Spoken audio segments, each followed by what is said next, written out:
Thomas's Christmas Party.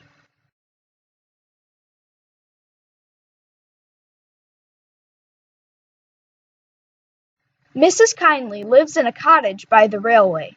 Mrs. Kindly loves trains and waves when they go by. Once, when she was ill in bed, she saved Thomas from an accident. The fat controller sent her to Bournemouth to get well. Thomas and Toby missed her greatly and looked forward to welcoming her home again. Toby saw her first. "Peep, peep, peep," he whistled. "There's Mrs. Kindly," and happily rang his bell.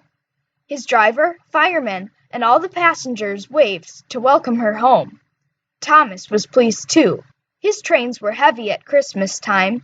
"I can't do it, I can't do it," he panted sometimes, but Mrs. Kindly cheered him on. "Oh, yes, I can," he would puff bravely, forgetting the hard work. Thomas had never forgotten how she had saved him from an accident, and always wanted to thank her properly. Toby agreed with him, and so did their drivers and firemen. "Let's give her a party at Christmas," they said. "Where can we hold it?" they wondered. "Our shed's much too small. There's no room for anyone else when we're inside." But Thomas's driver wouldn't give up. "Let's try at Tidmouth," he said. "I'm sure the big engines would like a party in their grand new shed. We'll ask when we go there tonight." The big engines were delighted, and so were their drivers and firemen. "We'd like that," they said. "A party will be fun. We'll ask the fat controller tomorrow." "A party for Mrs. Kindly," said the fat controller. "What a good idea of Thomas. Let me see. We've no trains on Christmas or Boxing Day. We all want Christmas at home, of course, so Boxing Day will be best." So they made an invitation card.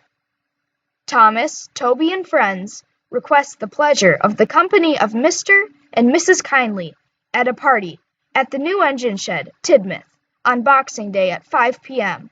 RSVP Sir Topham Hatt, Wellsworth, Sodor." Thomas and Toby were with the big engines in Tidmouth sheds for Christmas, while Annie, Clarabelle, and Henrietta joined the other coaches in theirs. They were looking forward to the party, and were so warm and snug that they had quite forgotten the weather outside, till the fat controller came bursting in. "The weather's changed," he called out. "It's snowing hard at Farquhar. Mr. and Mrs. Kindly are cut off. We need snowplows to fetch them tomorrow." "What about it, Thomas?" asked the fat controller. He knew that Thomas hated snow. Thomas said bravely, "I'll try, sir. We must rescue them. We must." "Can I help, sir?" asked Toby. "That's a good engine," smiled the fat controller. "You two will manage splendidly."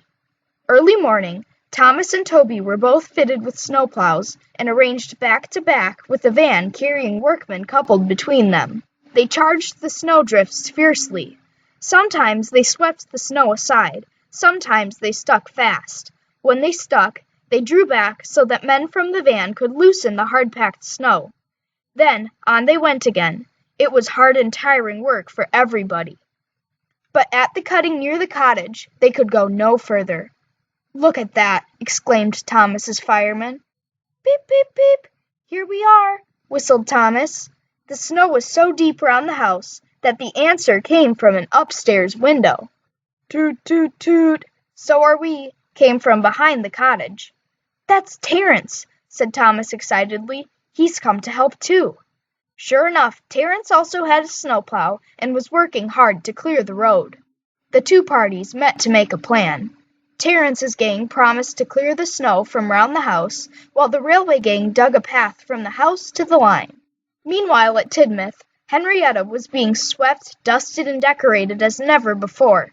She felt very proud of herself, and when she was ready, Percy, who had also been given a snowplow, took her to Elsbridge to wait for Thomas and Toby. Presently, Thomas and Toby arrived. They had a good rest and a clean-up, and then scampered up the line with Henrietta to fetch Mr. and Mrs. Kindly, while Percy took the workmen back to Tidmouth in their van. It was dark when they finally reached Tidmouth. The shed doors were shut, there was dead silence, and no one was about. "Beep, beep, beep, beep," they whistled despairingly. "Where is everybody?" Suddenly, a chorus of whistles and cheers came from the shed. Lights in the yard flashed on, and the shed doors slowly opened. Merry Christmas hung in colored lights inside. Sir Topham and Lady Hat welcomed Mr. and Mrs. Kindly, and everyone gave them 3 cheers. Mrs. Kindly asked at once to see the engines. "We're honored," said Gordon, Henry, and Edward. Then Mrs. Kindly especially thanked the smaller engines. "Thomas and Toby are old friends," she said, "and now, Percy, you are my friend too." Percy was so pleased he bubbled over. "3 cheers for Mrs. Kindly," he called. "Pip, pip, pip," they all whistled. The fat controller held his ears, but everyone else laughed and joined in. Meanwhile, the Christmas tree had been rolled into position, ready for the carol singing to begin. They sang all their old favorites till their voices gave out, and then they were refreshed with hot coffee and mince pies. Then they pulled crackers and played games, and had a perfectly splendid time till, all too soon, it was time for the party to end. "Ladies, gentlemen, and engines," boomed the fat controller, "we are here to honor a gracious lady who last Christmas did our railway a great service. We all hope, Mrs. Kindly, that you will accept this free travel pass over our railway. May you have a long life and good health to enjoy it."